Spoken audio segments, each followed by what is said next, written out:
Vamos voltar então para a nossa série de estudos Apocalipse. Apocalipse capítulo 4, verso 1, vamos ver o que diz a palavra de Deus. Depois dessas coisas, olhei, e eis não somente uma porta aberta no céu, como também a primeira voz que ouvi, como de trombeta ao falar comigo, dizendo: sobe para aqui. Crianças, agora é silêncio sepulcral, e te mostrarei o que deve acontecer depois dessas coisas.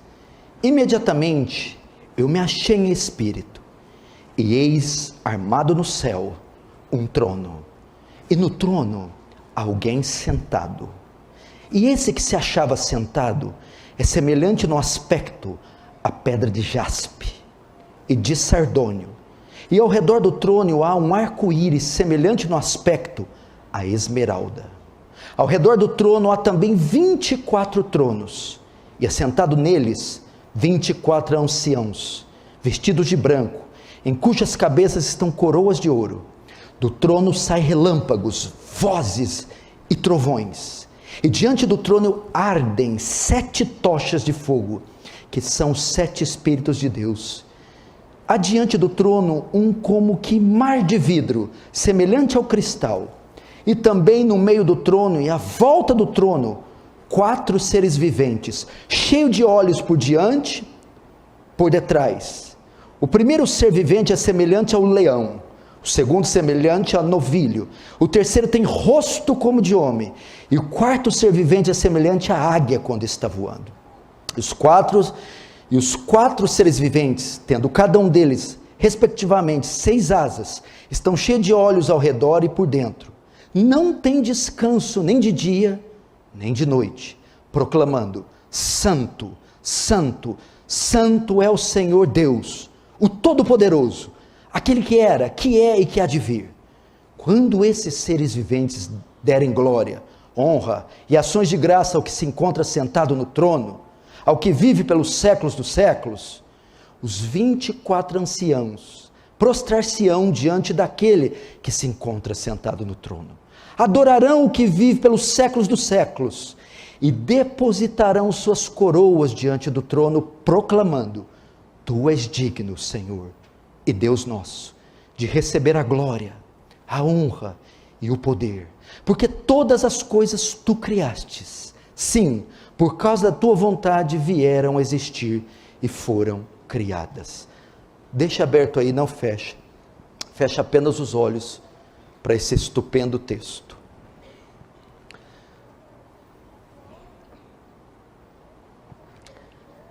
Pai Santo,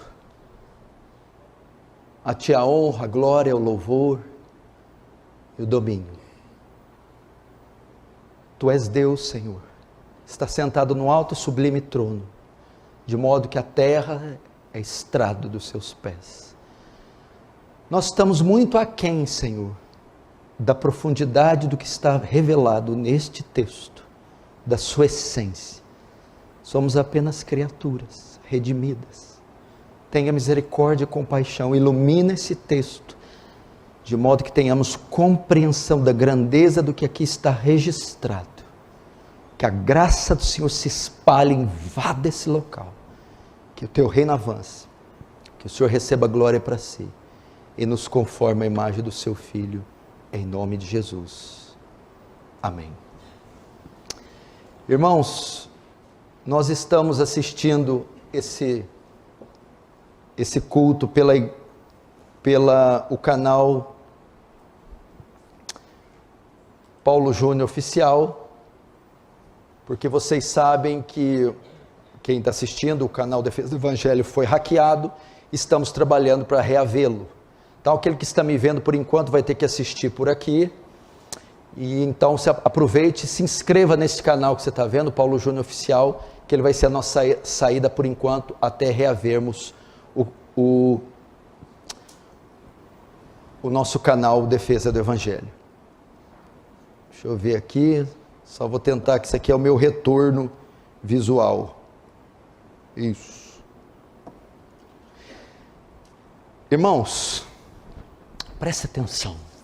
Esse é o tipo de texto que nós temos que tomar cuidado com ele. Não podemos precipitar de tratá-lo ou manuseá-lo de qualquer forma, pois se trata de um texto sagrado dentro do texto sagrado. Nós vamos entrar em uma área restrita para pecadores. Então é necessário, para que tenhamos pelo menos um flash da compreensão do que o texto nos quer dizer, temor. Não é o tipo de texto para crentes irreverentes, carnais, que só vieram aqui cumprir protocolo e estão ansiosos para terminar o culto, para fazer coisas mais elevadas. Mas é um texto para aquele que tem Deus e mais ninguém em alta conta, que tem Deus na sua vida no lugar mais alto e íntimo do coração. Nós vamos agora para a 6ª mensagem em nossa série de estudos no Apocalipse. O Apocalipse é dividido, irmãos, em uma série de visões que João tem na ilha de Pátimo. Ele tem as visões e as registra. Nós já tratamos da primeira visão, a primeira visão da série, é a visão do Cristo glorificado, cuidando das suas 7 igrejas.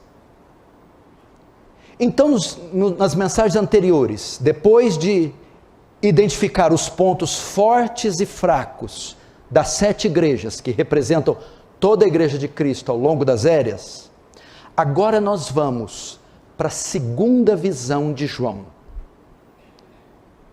Ele vai dar início agora à sua segunda visão. E no que consiste essa segunda visão? João agora, ele vai deixar a terra, as 7 igrejas da Ásia, era o que ele estava tratando, e agora ele vai para o céu. João vai para o céu, e ele vai ver o trono de Deus, nada mais, nada menos do que isso. Ele vai adentrar os céus, e vai ver o trono de Deus. Essa visão, a segunda da série de 7, começa no capítulo 4, capítulo que hoje estamos explanando, e ela vai até o capítulo 8, o final dele, e termina com a abertura do 7º selo. Qual é a finalidade de mostrar, de Deus revelar isso? O céu, o trono de Deus, registrar e enviar isso às igrejas. Qual a finalidade? Eles estavam ali no primeiro século, assim como nos demais, sobre o regime do império mais opressor e destruidor que já existiu, o Império Romano. E os cristãos eram um dos principais alvos de perseguição desse império, assustador, terrível. E a pergunta nos seus corações era como poderiam resistir ao império? E como poderiam resistir os séculos seguintes de perseguição que se sucederiam? Como poderiam obter forças e coragem frente a tamanha oposição? Resposta: tendo ciência, tendo conhecimento, que acima de César, acima de Roma, está Deus, que Deus está acima de tudo e de todos, e governa e controla tudo. Portanto, uma visão do céu traria paz, segurança e fé para aqueles que ainda estão ou estariam na terra. Essa é a finalidade. Mostrar para eles que Deus está no controle, apesar de toda ameaça desse terrível império. Vamos então entrar no texto. Verso 1.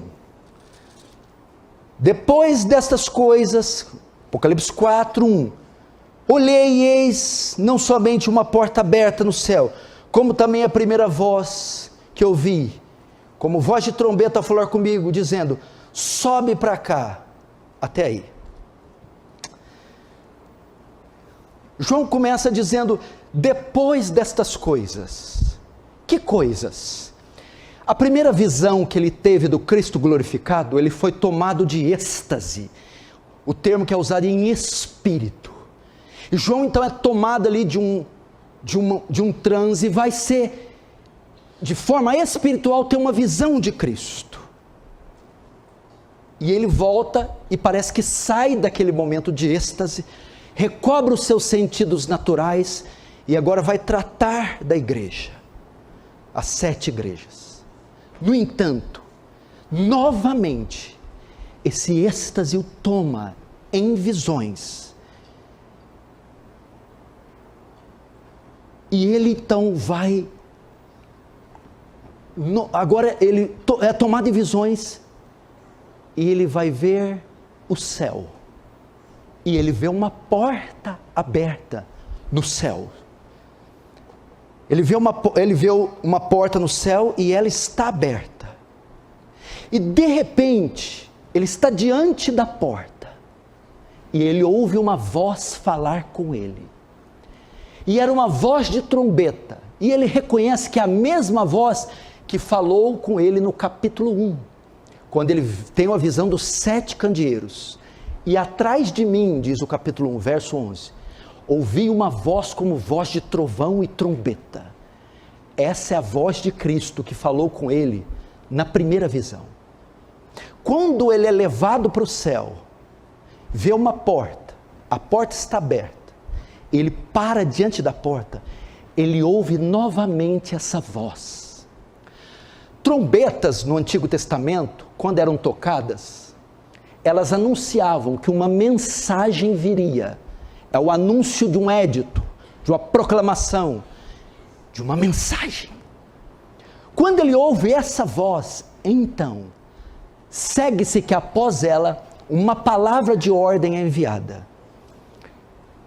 Era uma voz poderosa. E diz o que para ele? Sobe para aqui.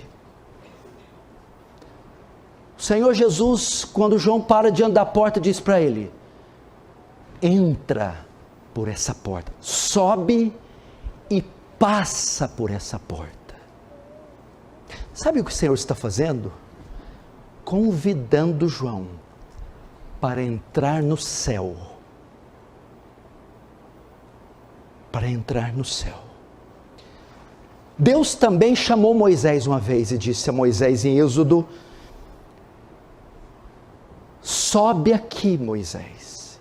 Agora novamente ele chama João, só que não para o Monte Sinai, mas para o céu. E o texto diz: sobe porque eu te mostrarei. Teve um outro homem que foi aos céus, o apóstolo Paulo. Segundo aos Coríntios, capítulo 12, diz assim: conheço um homem, se no corpo ou fora dele, não sei, foi arrebatado ao terceiro céus. Paulo também esteve lá. Mas a Paulo foi proibido falar o que ele viu lá. O Paulo se recusou a falar. João, como Paulo, também foi lá. Mas a João foi permitido falar o que ele viu lá. E é o que João viu lá. Aquilo que Paulo não quis ou não pôde contar, é o que vamos ver. Cristo convida João para subir ao céu, com o fim de mostrar acontecimentos futuros, porque o verso 1 diz: a voz como de trombeta ao falar comigo, dizendo: sobe para aqui, e te mostrarei o que deve acontecer depois dessas coisas. A porta dos céus está aberta, e João vai ver tudo. Entretanto, para ver tal coisa, ele precisa ser tomado pelo Espírito, pois não são visões físicas e reais, ou não são coisas que a matéria humana é capaz de suportar. Veja o verso 2: imediatamente eu me achei em espírito, e armado no céu um trono, e no trono alguém assentado. tomado pelo Espírito, assim como no capítulo 1, antes de ver o Cristo glorificado, ele também é tomado pelo Espírito. Achei-me Espírito no dia do Senhor, lembra? Capítulo 1, verso 10. Então, tomado pelo Espírito, João entra no céu. Ele passa por aquela porta. E sabe qual é a primeira coisa que João vê quando ele entra no céu? Ele vê a coisa mais majestosa que existe, no lugar mais majestoso que existe. Ele nota que tem algo lá que se destaca de todo o resto daquilo que é chamado de lugar perfeito. Ele está onde não há palavras, Paulo não conseguiu mensurar o lugar que ele estava. Tão majestoso. Mas dentro desse lugar tem algo que se destaca, dentro daquilo que se destaca. Ele vê um trono. E mais que um trono, ele vê alguém assentado no trono. Primeiro, quando Deus revela um trono, Deus com isso queria mostrar a sua autoridade. Tronos falam de soberania, governo, controle, domínio. De modo que, meu irmão, no centro do universo está o trono de Deus. Deus está sentado no trono, é isso que João vê, mostrando o seu absoluto controle e governo no mundo. Salmo 103, 19 diz: o Senhor estabeleceu o seu trono nos céus, e como rei domina sobre tudo que existe. Porque ele começa mostrando isso.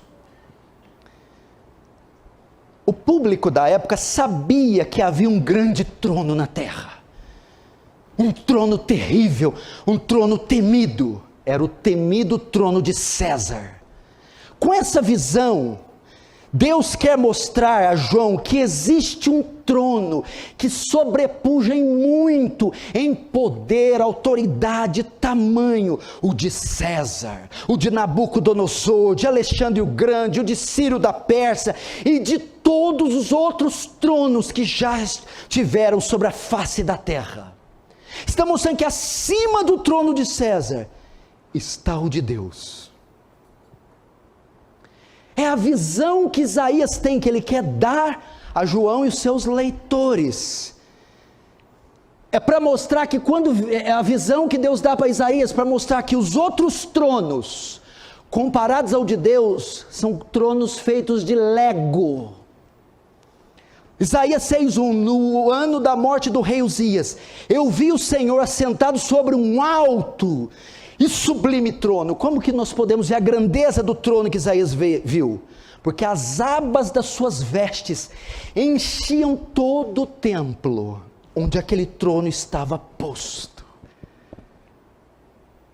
Hitler, Stalin, Mussolini, Napoleão, os Ptolomeus, os Seleucidas, os generais, Ciro o Grande, Nabucodonosor, todos os tronos são brinquedos diante do trono. Ou seja, a ideia é: vocês não precisam temer, crentes do primeiro século e de todos os outros. O destino do mundo e da igreja está nas mãos de Deus. Essa é a ideia. O universo não é heliocêntrico. O universo não é, e aí você pode juntar todos os outros termos. O universo é teocêntrico. Deus está no centro do universo. Mas repare, João não vê só o trono. Já seria muito para nós ver o trono. João também vê alguém assentado no trono. Veja só, verso 2, imediatamente eu me achei espírito, e eis armado no céu um trono, e no trono alguém assentado. Notem, João não menciona com precisão quem está no trono, o nome de quem está, ele só diz alguém. Alguém sentado. Ele teme dizer, pois ele sabe que aquele que está assentado no trono é indescritível a sua grandeza, glória e majestade. E ele se limita a dizer, alguém. E para descrever quem está sentado, ele vai usar símbolos, formas, cores. É o máximo que ele consegue para descrever quem está sentado no trono. É o verso 3. E esse que se acha sentado é semelhante no aspecto à pedra de jaspe e de sardônio. E ao redor do trono há um arco-íris, semelhante no aspecto à esmeralda. Essa é a única forma de explicar quem está sentado no trono. Ele começa dizendo assim, o que está sentado era semelhante ao jaspe, o sardônio e a esmeralda. Para nós entendermos aqui, nós temos que ver o significado de todas as pedras juntas. Ele vê 3 pedras preciosas. O jaspe parece com um diamante, o sardônio parece uma safira e a esmeralda, que já é conhecida. Para saber o que significa, veremos o que elas significam juntas e separadas. Primeiro, jaspe, sardônio e esmeralda, principalmente o jaspe, que parecia um diamante, um cristal, algo que brilha. Essas pedras todas, com o destaque do diamante, mostravam brilhos, formas sextavadas, cores. Isso é para demonstrar a glória daquele que está sentado no trono. É para mostrar a beleza, a grandeza, o valor, a justiça, as cores. E é só dessa forma que João consegue definir. Esse ajuntamento de joias fala da riqueza, fala da beleza, fala da majestade, fala do valor daquele que está sentado. É uma expressão da sua glória.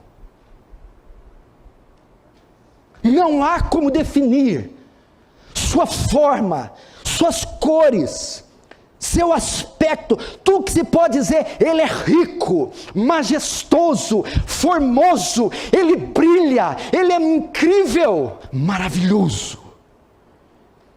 Tanto é que no verso 5, para dar mais nuances, essa glória diz assim: do trono saem relâmpagos, vozes e trovões. João empresta essa palavra de Êxodo 19, no Monte Sinai, quando Deus desceu. O mesmo fenômeno aconteceu, Êxodo 19, verso 16 em diante. Ao amanhecer do 3º dia, houve trovões e relâmpagos, e uma espessa nuvem sobre o monte, e muito forte clangor de trombeta, de maneira que todo o povo que estava no arraial se estremeceu. Moisés levou o povo fora do arraial ao encontro de Deus, e se puseram ao pé do monte. Todo o monte Sinai fumegava, porque o Senhor descera sobre ele em fogo, e a fumaça subiu como fumaça de uma fornalha, e todo o monte tremia grandemente. São termos para usar. A glória de Deus desceu na terra, desceu no Sinai, e aquele monte tremeu e derretia diante do ardor da glória de Deus. Essa é a primeira coisa que João usa para tentar descrever a pessoa, não é o trono, quem está sentado no trono.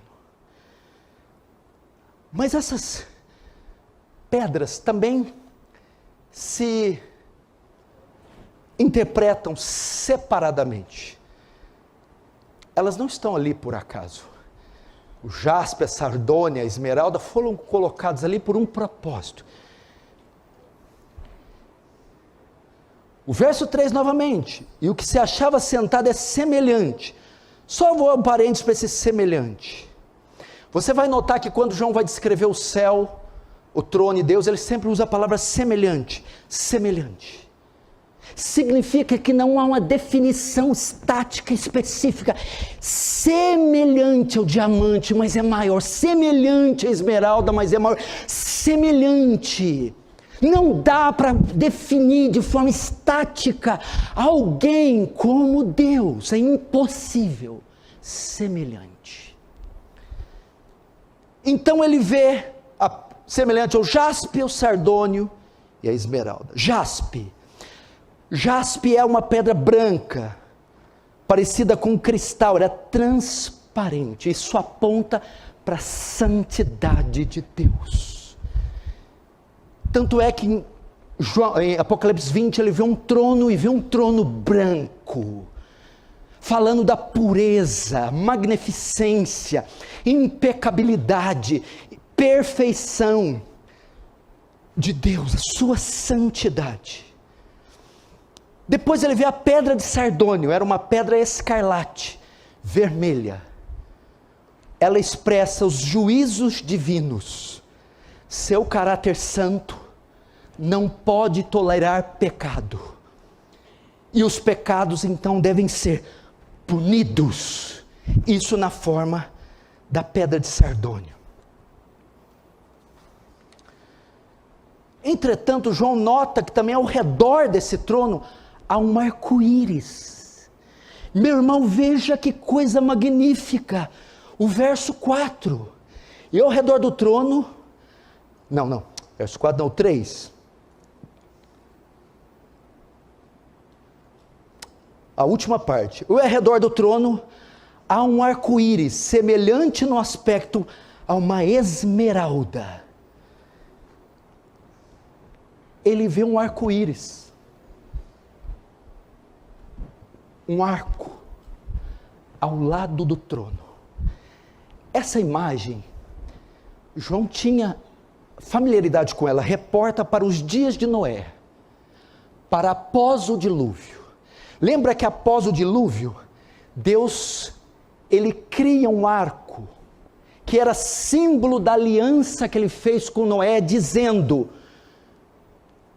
eu não farei isso outra vez. Essa visão do arco-íris é um símbolo da misericórdia divina e da ira de Deus sendo aplacada. Preste atenção. A tempestade passou para os que creem, para o povo de Deus, pois Cristo se colocou no lugar do pecador, de modo que mesmo Deus tendo sua santidade ofendida, seus juízos caíram sobre Cristo, como pagamento por essas ofensas. Assim temos paz com Deus, a misericórdia de Deus é aplacada. Você não entendeu ainda, né? Presta atenção, notem, João está vendo o céu, e a atenção está para o centro do céu, o trono, e no centro do centro, o que está sentado no trono, o que está contido. Veja, João está no céu, e sua atenção está voltada para o centro do céu, o trono. E no centro, o centro dos centros, aquele que está sentado. E o que está contido? No centro dos céus, o Evangelho. A santidade de Deus sendo ofendida pela pedra de jaspe. O justo juízo de Deus sendo aplicado pela pedra de sardônia, e o sacrifício substitutivo de Cristo, que aplaca a ira, e assim nos faz ter paz com Deus. No centro do trono, nós temos o Evangelho. Meu Deus do céu, é o Evangelho. O Evangelho é o centro de tudo. Não tinha outra forma de descrever o trono e quem está sentado, senão a história da redenção. Essa é a linguagem que precisamos compreender. O justo Deus se fez homem, se fez culpado, levou os pecados, isso foi feito maldição, sofrendo a ira de Deus Pai, podendo redimir os pecadores, e assim fazendo a sua aliança, o seu no centro do centro do centro de tudo, está contido o Evangelho.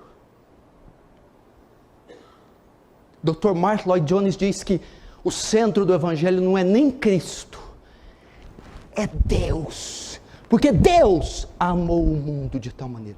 Este Evangelho de Deus, diz Paulo, próprio Deus é o Evangelho.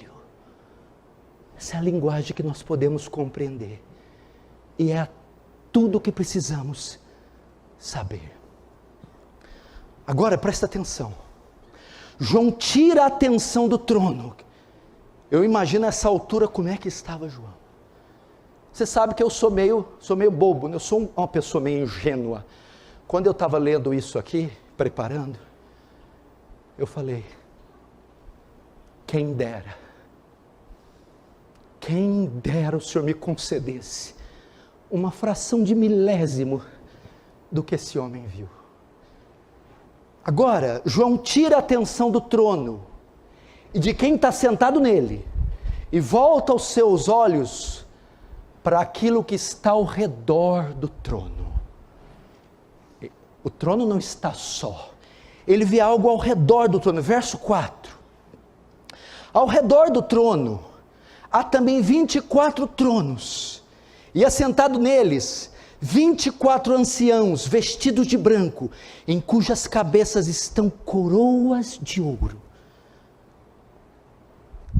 Eu imagino que João ficou estático diante do trono e daquele que estava sentado. Mas de repente João se volta para ver o que está à volta desse trono. E ele vê outros 24 tronos menores, 24. E 24 idosos sentados neles. É a palavra para anciãos, homens velhos. A visão parece com uma corte de um rei. O trono principal onde o rei está, e a sua suprema corte, ou o grupo total que compõe uma corte. Agora, quem são esses 24 velhinhos? Esses 24 anciãos? Lembrando que Apocalipse é um livro simbólico, você não interpreta ele de forma literal. Quando olhamos para o número 24, isso traz a nós à luz algo para sabermos quem é. 24 é a soma de 12 mais 12. No Antigo Testamento nós tínhamos 12 patriarcas, 12 filhos de Israel, da onde vieram as 12 tribos, da onde veio a nação toda de Israel. No Antigo 12. No Novo Testamento temos 12 apóstolos, que foi quem começou a igreja. Dos 12 veio a igreja. De modo que quando João vê 24 anciãos, é a soma dos 12 patriarcas com os 12 apóstolos.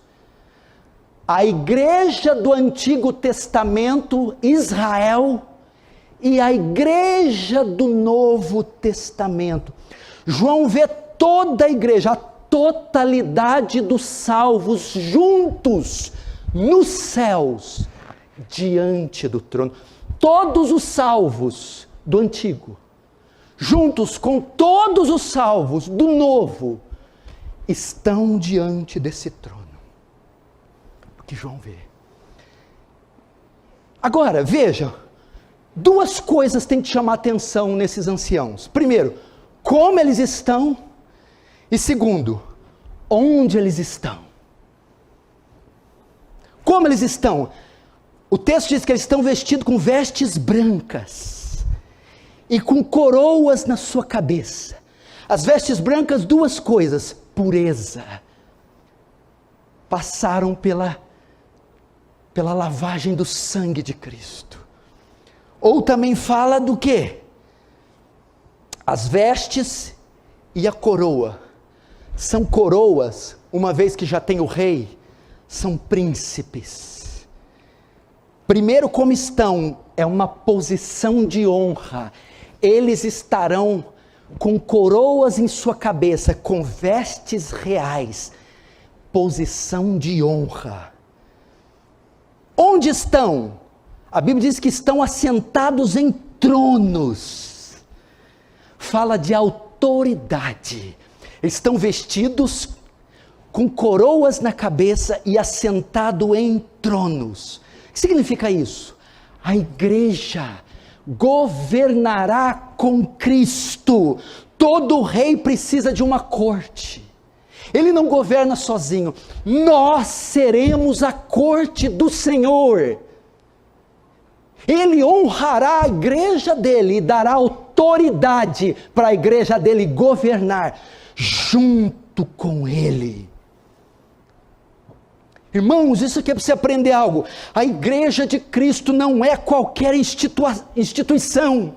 Ela primeiro tem destaque aqui na terra. E segundo, receberá honra no céu. Você tem ideia, depois da descrição que eu fiz, do trono, da porta, do trono, de quem está sentado? E quem ele deu permissão para reinar do lado dele? Abel, Noé, Abraão, Jó, Moisés, Isaac, Jacó, Moisés, Josué, Eliseu, Elias, Daniel, Samuel, Davi, todos os santos, depois João, Tiago, Paulo, Estevão, estarão com ele, vestidos como príncipes, com coroas na cabeça, em tronos. Mas aqui também, para nós não nos gloriarmos, tem uma visão muito intrigante, muito inusitada. Veja o verso 6. Adiante do trono, um como mar de vidro, semelhante ao cristal. Até aí. Entretanto, escute, só podem estar lá esses 24 anciãos em razão de um fato. No verso 6, João vê um mar de vidro. É só por causa desse mar de vidro que esses 24 anciãos podem estar lá na proximidade que estão do trono. O que é esse mar de vidro? Primeiro, o céu não tem mar. João vê algo que parece um mar. Isso faz menção, para interpretarmos o Apocalipse, temos que ir para o Antigo Testamento. Isso lembra o tabernáculo. Havia uma pia, uma bacia enorme de bronze, onde os sacerdotes lavavam as mãos após oferecer o sacrifício. De modo que sem a lavagem nesse mar, eles não poderiam entrar no Santo dos Santos, que é um tipo do trono, do céu, onde Deus está. Ou seja, é só dessa forma que os anciãos podem estar tão próximos de Deus, esse Deus cheio de relâmpago, de jaspe, sardônia, esmeralda e trovões, sem morrerem, através da purificação que receberam pelo sangue de Jesus, seu sacrifício. Uau! Só assim, só dessa forma que eles podem estar lá, sem caírem mortos pela glória. Agora, ele tira a atenção do que está ao redor e volta de novo seus olhos para o trono. Agora ele vai ver 7 tochas. Verso 5. Do trono saem relâmpagos, vozes e trovões, e diante do trono ardem 7 tochas de fogo, que são 7 Espíritos de Deus. O que João pretende com essa visão das 7 tochas? Veja só, parece que o trono está no lugar de destaque, e diante dele está um candelabro, 7 tochas, 7 lâmpadas, fumegando, ardendo diante do trono. E João define elas como 7 Espíritos de Deus, que ele não tem 7, é um só, mas a totalidade do Espírito de Deus. Existem duas interpretações aqui. A primeira e a segunda mais viável. A primeira é que Deus reflete a sua glória, a sua luz ao mundo, através das 7 igrejas. Volta para as 7 igrejas da Ásia. Aquela glória toda que eu estou descrevendo só pode ser vista pelo mundo, manifestada através das igrejas locais espalhadas. Segundo, e a interpretação mais viável, meu Deus do céu, nós só podemos entender o que está acontecendo ali, nessa visão de João, se nós voltarmos ao tabernáculo de Moisés. Havia alguns ambientes no tabernáculo. Um deles era o santo lugar e o santo dos santos. Havia uma cortina que separava o santo dos santos, o céu, o trono de Deus, do Santíssimo. De modo que quando os sacerdotes, antes de adentrar, tinha que acender as 7 tochas, os 7 candeeiros, porque eles iluminavam o santo dos santos. Então o sacerdote só podia entrar no santo dos santos depois que acendesse a tocha que ficava diante dele. Então iluminava o caminho da entrada. Essas 7 tochas diante do trono de Deus significa que nós só podemos contemplar a Deus, só podemos compreender o que João está ensinando através da iluminação do Espírito Santo. Você só pode entrar no Santo dos Santos, esse trono que Deus está vendo, que João está vendo, se as 7 tochas estiverem acesas, iluminando a entrada. O Espírito Santo, só a mente do regenerado, do salvo, só com a iluminação de Deus. J.I. Packer chamava o Espírito Santo de ministério de holofote. Ele continua sendo holofote. Tanto é que João, para contemplar tudo aquilo, achei-me em espírito. De outra forma, ele jamais veria e compreenderia tamanha glória. Agora, ele vai ver outra coisa muito inusitada, os seres viventes. Veja o verso 6. Adiante do trono, não só as tochas, mas também um como mar de vidro, semelhante ao cristal, e também no meio do trono, e à volta do trono, 4 seres viventes, cheios de óleo por diante e por detrás. O primeiro ser vivente é semelhante ao leão, o segundo semelhante ao novilho, o terceiro tem o rosto como de homem, e o 4º ser vivente é semelhante à águia quando está voando. Veja só a progressão da revelação. Primeiro o céu, segundo o centro do céu, o trono, segundo o que está ao redor do céu, os 24 anciãos. Agora vamos imaginar ao derredor, que está ao redor do trono, os 24 anciãos, e o derredor dos anciãos, os 4 seres viventes. Então o trono, os anciãos e agora os seres viventes. João então vê uns seres esquisitos, tem asa, tem olho, tem cara de leão, cordeiro, parece homem, e águia. Quem são esses? Temos um detalhe que nos dá uma pista de quem são esses 4 seres viventes, porque diz que tem 6 asas, e no verso 7 o seu clamor é santo, santo, santo. Tem uma passagem parecida no Antigo Testamento, que revela seres com 6 asas, e que também dizem santo, santo, santo. É a visão que João está tendo agora. Isaías capítulo 6, está escrito assim, Isaías dizendo, no ano que morreu o rei Uzias, eu vi o Senhor assentado no alto e sublime trono, e vi serafins voando sobre ele, que tinham 6 asas, com 2 cobriam o rosto, com 2 cobriam os pés, e com 2 voavam, e cantava de dia e de noite, dizendo, santo, santo, santo é o Senhor, toda a terra está cheia da sua glória. Portanto, o que João vê são serafins, esses 4 seres viventes são serafins, uma categoria de anjos.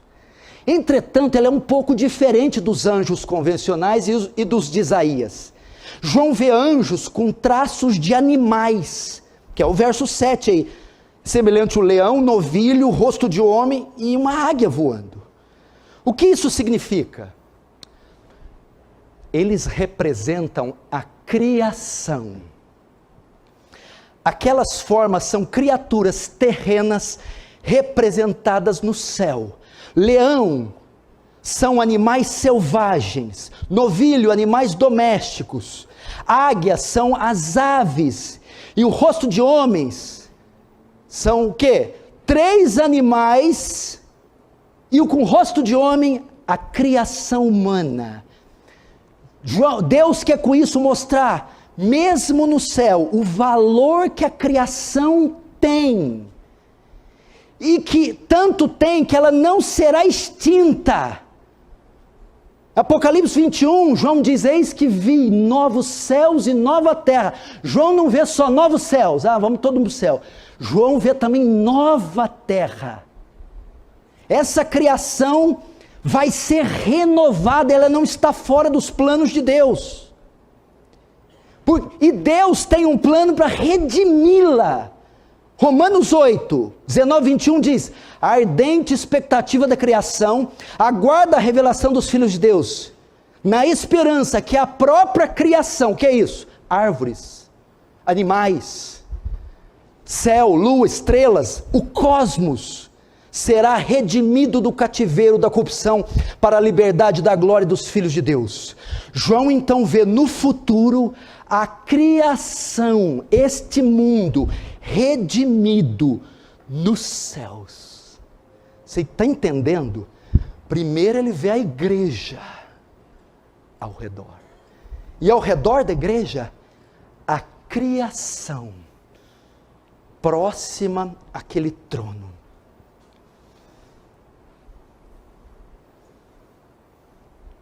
João vê a promessa de Romanos cumprida na figura daqueles 4 seres viventes, o cosmos restaurado. Agora o objetivo de tudo, a glória de Deus. Veja o verso 8.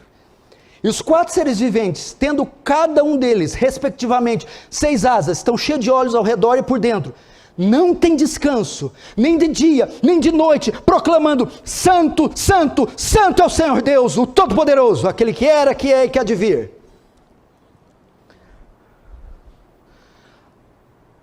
O que João vê agora? Agora, tudo que está no céu converge para o que está no centro dos céus. Esses seres viventes se voltam para o trono e começam a louvá-lo sem parar. A criação redimida se prostra diante do trono e louva. E o termo diz, eles não têm descanso, ou seja, louvam sem parar, ininterruptamente, dizendo, santo, santo, santo é o Senhor, o Deus Todo-Poderoso.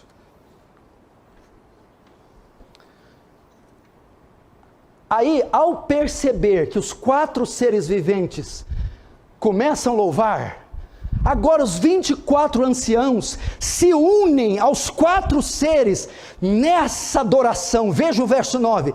Quando esses seres viventes derem glória, honra e ações de graça ao que se encontra sentado no trono e ao que vive pelos séculos dos séculos, os 24 anciãos prostrar-se-ão diante daquele que se encontra sentado no trono, adorarão o que vive pelos séculos dos séculos e depositarão suas coroas diante do trono, proclamando. Até aí. O coro dos 4 seres viventes, a criação, se une agora aos 24, os 24 anciãos se unem em adoração aos 4 seres viventes, e todos juntos, em uma só voz, vão adorar ao Senhor. Mas notem, quando os 24 anciãos percebem que os 4 seres viventes estão adorando, eles têm reações, eles reagem. São 4 reações que estão no verso 9. Primeiro, eles se prostram diante do trono de Deus. Verso 10, os 24 anciãos prostrar-se-ão. em humilhação, Senhor, diante do louvor do coro da criação, a igreja se curva e se humilha diante de Deus.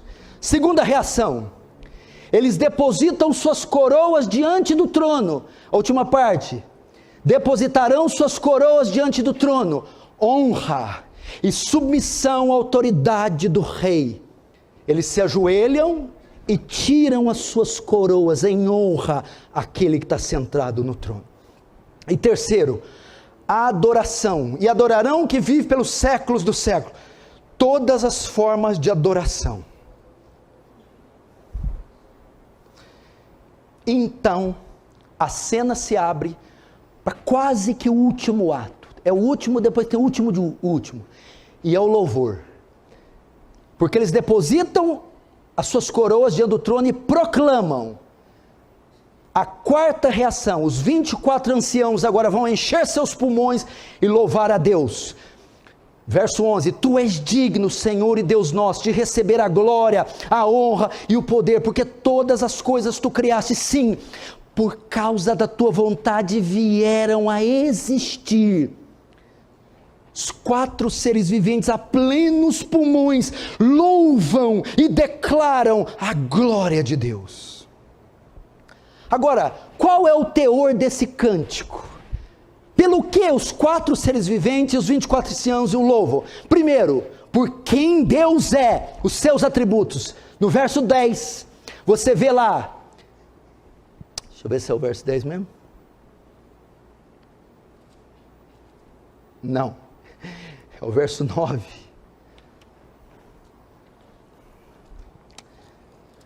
Erro de cálculo aqui, quer ver? O 8. Não é o 8 não, filho. É o 8. Verso 8. Os 4 seres viventes, tendo cada um respectivamente 6 asas cheias de olhos ao redor, não tem descanso, e proclama: Santo, Santo, santidade, todo-poderoso, onipotência, aquele que era e que há de vir, eternidade. Primeiro, eles o louvam por quem Deus é, os seus atributos, sua santidade, onipotência e eternidade, toda a sua beleza mostrada no quadro. Segundo, eles o louvam pelas coisas que Deus faz, pelo que Ele faz, suas obras. O verso 11, Tu és digno, Senhor nosso Deus, de receber glória, honra e poder. Por quê? Porque todas as coisas Tu criaste, por causa da Tua vontade vieram a existir. Criação, queda, redenção da terra, dos céus e da igreja. É por isso que Ele é louvado. Deus é louvado porque o Apocalipse 4 revela Ele como Criador, como Salvador, revela os seus atributos e revela a glória dEle.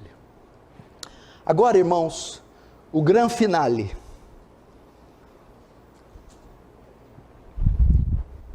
E eu suando e só tem essa toalha que está, desde que a igreja chamava tenda. Nossa.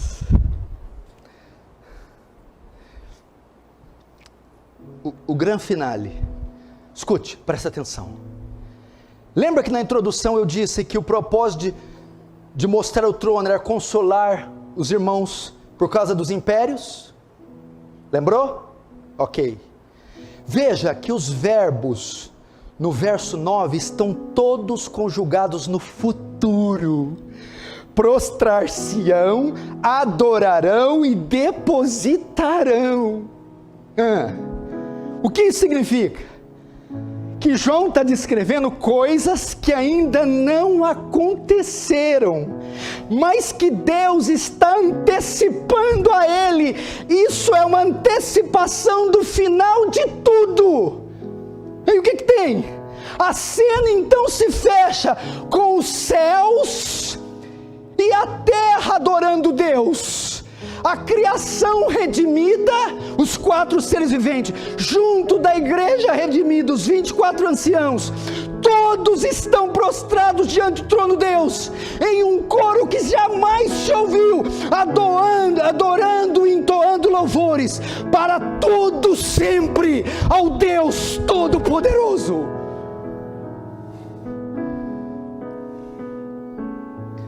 Ele está mostrando para que eles tenham calma. O Cristo vitorioso, a igreja vitoriosa, os inimigos derrotados. João está mostrando ali um culto de ações de graça jamais visto. Mas tem o grande finale do finale. Se a visão era para o futuro e não aconteceu,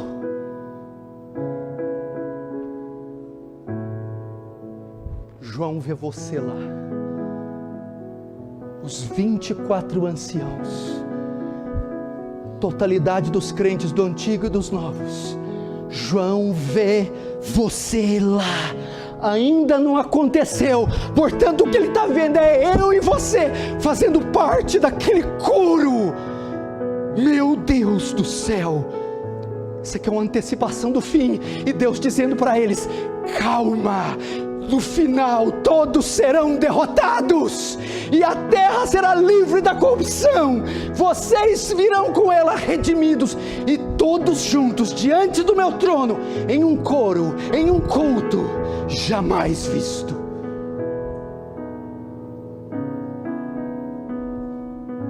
João vê você aqui, você está entre os 24 anciãos. Esse dia vai chegar, todos estaremos lá. Você está sendo perseguido? O que será das próximas eleições? Qual regime governará o Estado, a nação, o continente, o mundo? Quais leis serão aprovadas? Haverá perseguição, pestes, mortes? Tem um trono que está acima de todos os tronos, e já antecipou o fim. Oh irmão, você vai estar vestido com aquelas vestes, coroado com a sua coroa, em seus tronos. Então quando a criação chegar redimida, nós prostraremos com as nossas coroas, dizendo, santo, santo, santo é o Senhor. Todas as coisas passaram, tudo se fez novo. A vitória da igreja é do povo de Deus. Feche os seus olhos, curva a sua cabeça.